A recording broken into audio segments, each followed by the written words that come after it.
Hello, everybody, and welcome to Film Family. And today we're doing the Spider-Man Far From Home review. And just full disclosure, this is a full spoiler review. If you haven't seen the movie, go see it. And if you don't care, watch the video. We got all the spoilers here. And so I think we should get right into it. So, general thoughts. I loved it. I loved it because it was exactly what I wanted.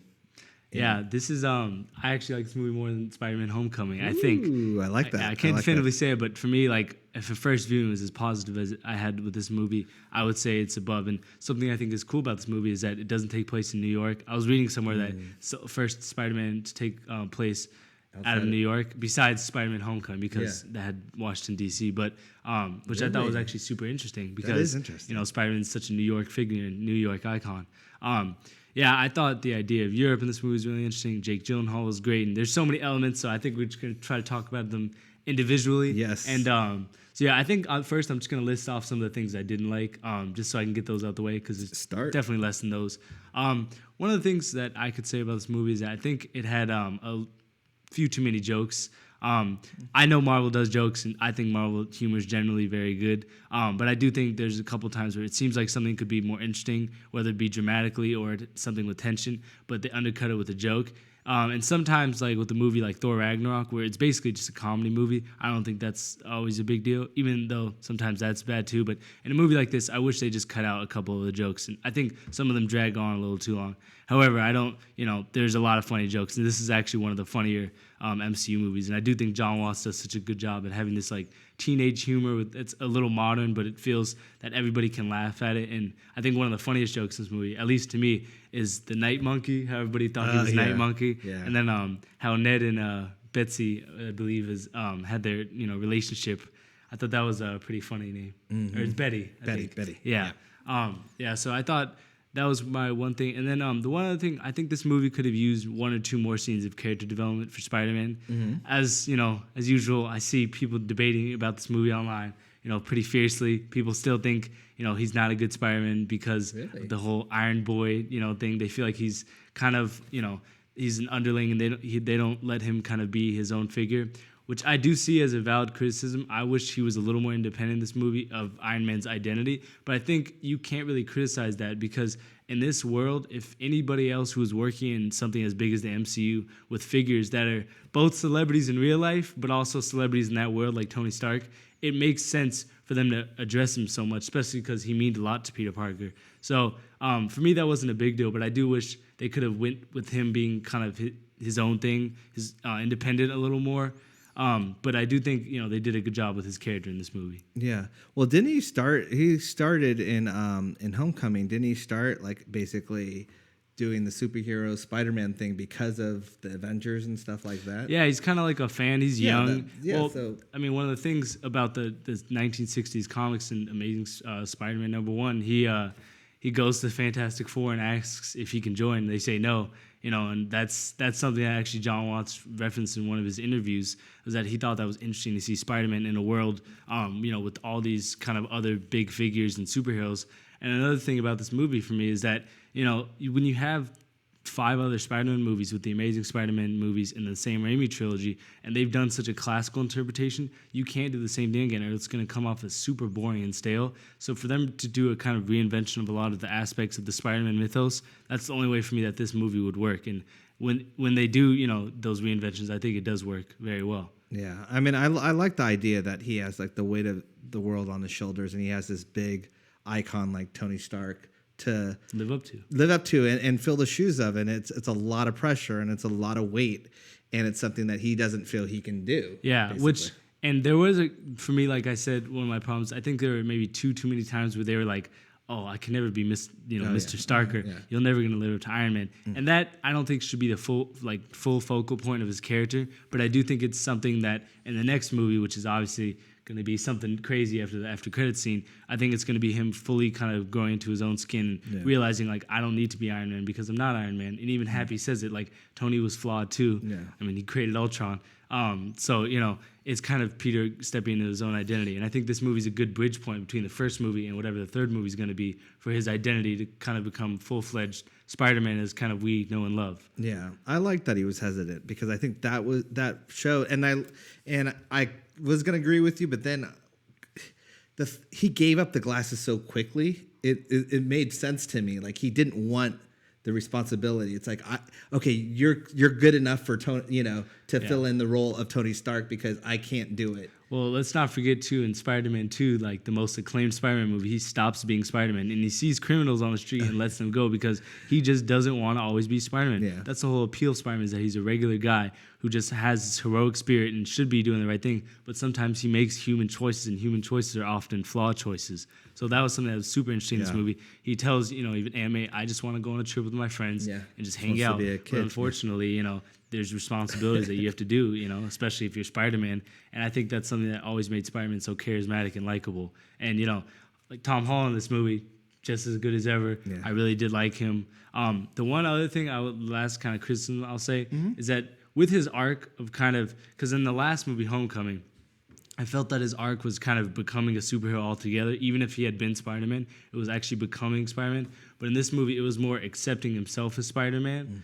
And then, we'll see what happens later. But I don't think there was ever that one scene that defined an arc or closed an arc that I usually like in movies, where a character kind of finishes their arc. I don't think there was a scene like that personally, but it wasn't a big deal because I do think he had a character arc. And, I think we should talk about the action in this movie, which was, for me, one of the weakest parts of Homecoming.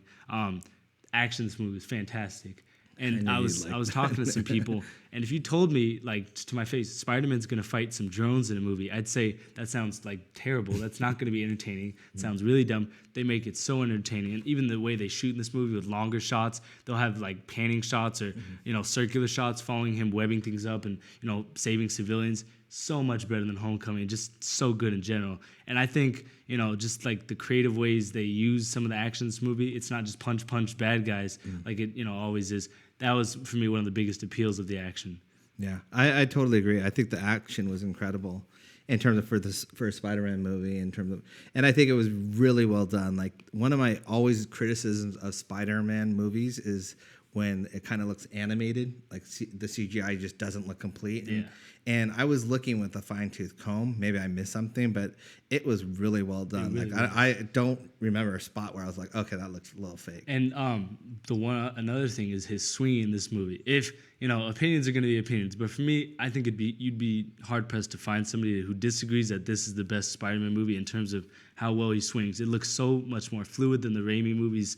And the Amazing Spider-Man movies actually do have really good swing, but this movie, just from the way he used agility and acrobatics and webs and all these creative ways, I loved watching him swing. I'll never get tired of watching Spider-Man swing. This movie it kills it with the swinging. Yeah. What did you think of the costume, the red and black, and then the Night Monkey costume? The Night Monkey. I mean, Spider-Man for me, the costumes for. Because I don't know, like, the whole comic lore and, like the black suit or the symbiotic and all that. It's like, I don't know all that. I know I've seen pictures of it, but I always think he looks cool, like, no matter what. But I like the what's it called, Night Monkey? Yeah. The Night Monkey thing was funny, and it was a run-on joke.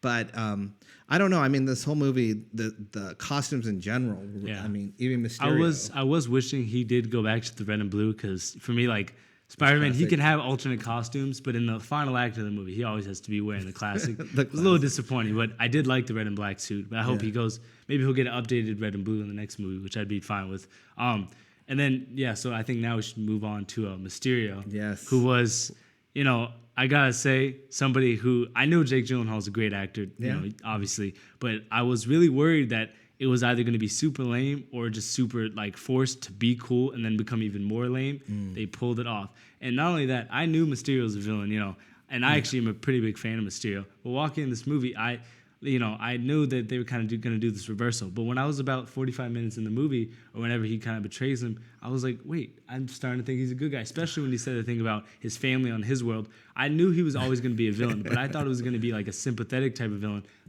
kind of in the line of Thanos. But no, he is a criminal, and he's a fully bad guy. But I got to say, the twist with the whole Barf from Civil War, and that, I genuinely think that's one of the best Marvel twists ever. Yeah. Next to the Spider-Man Vulture being the dad in Spider-Man Homecoming, and the Hydra twist in Winter Soldier, because I genuinely don't think anybody saw it coming. I know I didn't see that coming. I didn't see it. I thought that was genius. And then even more than that, they went to Iron Man 1, the guy getting yelled at by Obadiah Stane, and it kind of shows you, like, there are these people at the top of, corporate life, the elite 1%, but, so many like regular people kind of get treated like dirt just because they're employees. And, it shows that they get angry. Vulture was kind of like repercussions, that. Yeah, the working man's villain. And Mysterio is kind of like that. He's angry. And, he said he helped invent barf, and Tony just took it. And, like we know Tony wasn't, a perfect man. He's very flawed. So I thought that was very interesting. And then one other thing is I hope in the next movie the villain relates a little more to Spider-Man, though, because I do think that the villains in this movie and Spider-Man Homecoming kind of related directly to what happened in the MCU or, what happened with Tony, which is cool. But next time, I think, a big part of Spider-Man is that he kind of creates his own villains, that type of thing. Or at least he kind of is the one who, like, strengthens them to become, even greater villains. Yeah, definitely. So what do you think about the classmates in this? Yeah, so I actually really liked Ned in this movie. I liked him in the last movie. That was funny. In this movie, he was probably even funnier. I mean, he wasn't the guy in the chair anymore, which is a little disappointing because he was kind of whipped by his girlfriend, as they say. But I thought that was so funny. It made fun of a lot of dumb teenage romances that just start like that and then end just like that. And, that is realistic. And, when they're sitting next to her, he's like, miss you. And she's like, miss you more or whatever. Yeah. I thought that was funny. And then Zendaya, who plays MJ, I didn't dislike her in the other movie, but I really liked her in this movie. I even liked her more than I did in the other movie. I actually thought she was funny in the other movie, and she was kind of that character who says stuff like that. Some teenagers nowadays, they just say stuff that's like, they find on the internet. Did you know people were beheaded here?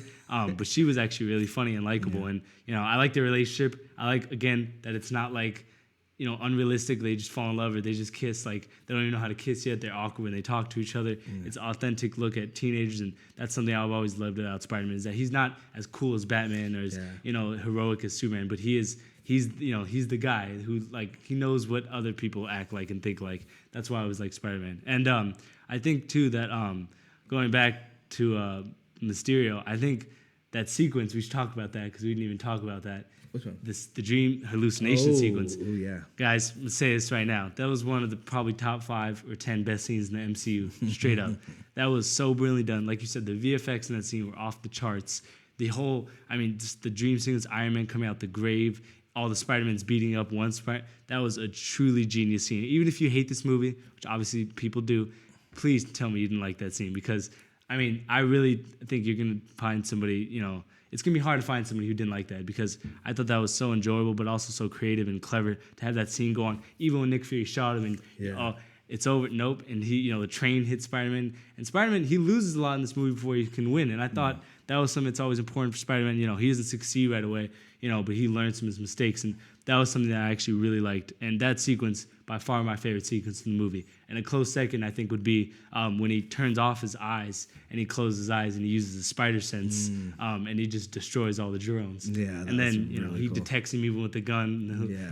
Seriously, the action in this movie was, much better to me than, the Spider-Man Homecoming. Yeah, I definitely agree. And the way they did the action, the way they did the whole setup to they call it the tingle, but the Peter tingle, but basically the spider sense. A lot of times, yeah. But then when it paid off at the end. It did pay off. I like when movies do that. Yeah. And some people, I saw somebody online say something like, "Oh, if he didn't see that banana, then how didn't he? How did he stop the drones? That's a plot hole." And I was like, first of all, if you're at home, you're not thinking you're going to be, he's not thinking, or putting his senses up because he's not worried or he's not putting his body in danger. Your body acts differently when you're in danger. And I'm pretty sure that's how the spider sense works. It's not real, so it's not scientific, but, that's how I think it works. And so when he tells himself he needs to, use it, then his body and his senses turn up, to a higher caliber. So therefore he can use it. But yeah, that sequence with the drone seriously was awesome. Just going through the whole simulation, and there was a lot of really clever things with the powers of Mysterio, and that's how Mysterio should be. I thought for a second they were completely reinventing him, making him from another dimension, having actual magic powers, but no, they really did pull a fast one on me. Yeah, and it was smart. So Zendaya was great. You didn't mind the romance aspect of it? No, I liked it. I liked how awkward it was. I liked that Peter took the whole movie to kind of talk to her. That's something I like about the Sam Raimi movies too. Tobey Maguire, he's kind of a loser and he's kind of awkward to talk to Mary Jane. Yeah. So that's something that I always thought was a big part of Spider-Man, that he doesn't get girls or talk to girls easily because he's not cool. Yeah. He's a nerd. And I actually really like that. And a lot of people, what I hear online is that people say the first half is kind of slow, second half picks up, and I do agree with that, and that the second half is better. But I also think that the first half is important to show Peter as the regular guy. Mm-hmm. So in the second half can, show him as Spider-Man and show his, kind of identity unfold into something greater. Yeah. And I think that's a big part of the whole movie. The whole idea of the movie too is, the difference between Peter Parker and Spider-Man. Yeah. I did like too the title sequence. I Will Always Love You. Oh yeah. That was funny. Yeah. Because like we were saying, they're celebrities in real life. Those superheroes are in the world of the MCU. So you would of course mourn your favorite heroes for dying because why wouldn't you? Yeah. So that was something I also really liked about this movie. Yeah, there's a lot of great moments. What did you think about Happy Hogan or Jon Favreau? He was good. He wasn't a big part of the movie. I thought the romance thing was kind of funny. Mm-hmm. And I do like his little scene with Peter on the jet. Even though that scene, I think, could have been shorter with the whole prison and him picking him up. I think that was a little bit awkwardly placed. I think it could have been cut down maybe a minute or two. But still, I thought that was, I like the relationship. Happy kind of feels responsibility. And I did think it was, the funny with the whole Ant thing. But I gotta say, that callback to AC/DC Back in Black from the first Iron Man, that really made me smile. I like when they do those callbacks, and the very first song that ever started the MCU, and that was really cool. So, and then I think the last thing we should talk about is the credit scenes. So let's talk about the mid-credit scene first. And wow. That arguably is one of the best scenes in the movie, maybe the best. First of all, seeing J.K. Simmons back literally made me like have a huge grin on my face. The only person who would make me smile more is seeing Tobey Maguire back, and I bet he will be back in the next movie in some way or another. But seeing J.K. Simmons look a little balder and whatnot, but still being J. Jonah Jameson, that just made me so happy because the whole audience were up they loved it. I mean, it was awesome, because so many people grew up with that. So many people were asking for him back because they said nobody else can play him. And generally, when you get a character who somebody says nobody else can play him, they don't, whoever played them originally doesn't come back. Somebody else does get recasted. But the fact that they had the courage to actually bring J.K. Simmons back, I like that. And some people are complaining like, oh, he's not going to be in it, so why should we care? And I really think it's kind of ungrateful because even if you got this cameo, it's to be something, that you smile or be happy about. Because even the little time, he's on screen, I think it was fun. And then we should talk about, obviously, the biggest thing, Spider-Man's identity revealed. Yes. It's happened before in the comics, in Civil War. It's probably the biggest instance. But that's going to be such a huge plot point for the next movie to the point where, the movie's going to be based around, obviously I don't know what the villain is, the plot, but I think it's going to have to be Spider-Man just going against like everybody because they're going to go after his aunt, his friends, and that's really going to be, I think, a big test for Peter. And I got to say, that was awesome. And the last thing Mysterio did was, get one last trick on Spider-Man and trick the world. That was pretty genius.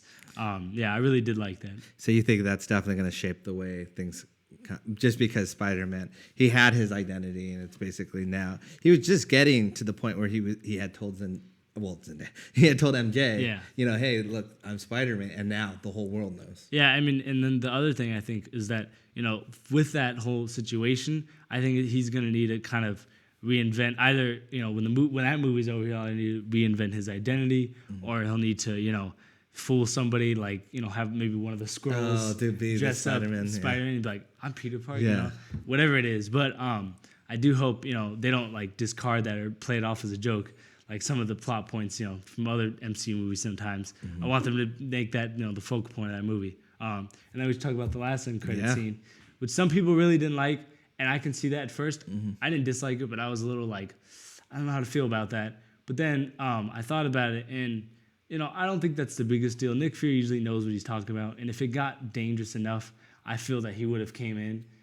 Plus, they didn't really specify for how long the Skrulls were in the movie, so they could have been there from the very start or not. But that was an interesting scene, and a scene that for me was kind of like, ooh, it was a pretty big revelation. The Skrulls, to me in the MCU, I said it before and I'll say it again, they still look bad. I don't like how they look, but that was a cool twist. And I'm interested to see what happens with the Skrulls now because a lot of people think that's setting up for Secret Invasion or something else. So yeah, overall though, both the end credit scene were great and the movie was great, the action was great, and overall I just gotta say this is a really good movie. And yeah. Well, for the Skrulls, because for someone that hasn't read the comics and doesn't know the importance of them and just knows from Captain Marvel, what because I know that a lot of people that we had watched it with were excited about the scrolls, or that's so cool. And what does that mean to people? So Secret Invasion, it's a comic book from the 2000s, and it was one of the big events. If you don't know, comic books have like events, so they're kind of like the Avengers movies in comic form. They're big crossovers from different titles because there's certain issues and titles of comic books. So an event is usually like either every year, sometimes it's every 6 months, sometimes every 2 years. It varies from company to company. It's basically that it found out that for the past however many years, the Skrulls had been hiding as everybody. So they had been like every hero or almost, I haven't read the comic in a while, yeah. But no, it's something that, it could be a big deal if they do it for the next Avengers movie. It'd be even crazier if they did like an after credit scene like that, but like something big. I don't want them to ruin their story and be like Tony Stark was a Skrull, because that would ruin your whole story you told. But somebody who is an important enough character for us to like know them or care about them, but not like a superstar on the team. So and that do Skrulls get the ability of do they get the ability superpower or no? I'm not 100% sure. I know Super Skrull, who's a Fantastic Four villain, gets the abilities of the Fantastic Four. I got it. So yeah, don't quote me on that. Like who gets the abilities? I'm not sure if they do or not. I'd have to look that up. But yeah, that was really interesting. And overall, I think this movie pulled a lot of interesting twists. Obviously the Mysterio. You definitely. I mean, the one thing I'm kind of now on your page about watching these trailers, because that was the one thing I'm a little upset about. I didn't watch any trailers for this movie. So a lot of the fun jokes. There's a lot of jokes, but a lot of the funny jokes, I wish I would have heard them for the first time in the theater. Yeah. So I always watch trailers right when I get out the movie just to see what they look like. And I watched trailer for this movie, and that scene where he fights all the goons, that wasn't in this movie. No, at all. Yeah. So I was wondering why they took that out, because as much as I did like the action of this movie, I kind of wish I got to see Spider-Man just beat up some goons, because who doesn't love that? You mean when the police? When I'm doing your job. Yeah. So I was a little curious where that went. But yeah. So I think that's all we have to say. I really strongly recommend this movie. I'd probably give this movie an 8.7 out of 10. Ooh. Okay. I think this is a great sequel to Spider-Man: Homecoming, and just a great movie overall. And I don't know where I'd rank it in the MCU quite yet. Probably. I don't know, maybe number 7, maybe somewhere around there. Yeah, but it was a very good movie nonetheless. John Watts, for some reason, he's tapping into my 80s childhood. I mean, especially the songs too. Yeah, the songs, and this felt like a John Hughes European Vacation kind of vibe to it. And School Trip, and it's just, for me, I really like this movie. That's another thing. Last thing is I really do like the high school feel of both this and Homecoming. They feel like high school, and yes, they're not like a lot of people complain about like how the Raimi movies have what should be like the classic Spider-Man stuff, where he's got Mary Jane, the girl he's looking for, the bully Flash Thompson. But this movie, like I said, you can't do the same story again. Like there was a full trilogy for the Raimi movies, but the reinvention with the whole new archetypes of characters and the new, things they do with the modern age, from live streaming on Instagram to, taking pictures on their phones. Those things for me have still made interesting scenarios and compelling things to watch, when they could have very easily been like, you watching them and just been like, I kind of wish I had this more classical Spider-Man story, which the Raimi movies very much are. Yeah. And so I do think they do a really good job of just feeling like authentic modern day high school. I think that you said the word right, authentic, because I think authentic, it's not so cut and dry in terms of like, oh, he's the bully, he's it's more like it bleeds into certain things. Like, I thought it was hilarious when the bully was trying to take his glasses and just kind of flicked him, because at the end of the day he can stop buses with his hands. Yeah. So if he hits you hard enough, Flash Thompson. You're done. Yeah. So I would definitely. It's between an 8 and a 9 for me. It's a high. So your actual rating of 8.7 was pretty close, because I would teeter towards 9, because I have to see this movie again. I've only seen it once. Yeah, and Mysterio dream sequence is an 11 out of 10. I loved the villain has to be important to me, and they've hit it twice out of the park with both, on the Vulture and Mysterio. So I'm all in for the next one. Yeah, me too. All right. Yeah, I'd really go see this movie. It's very good, and it's it's a fun watch. Yeah, and like and subscribe. There's a bell thing that you're supposed to hit to notify you when we come out with these, because we're kind of coming out with these sporadically. We're trying to get them quicker. Yeah. And then also let us know what you thought of the movie. Let us know if you have any interesting observations or thoughts or things on, comments on what we said. And yeah.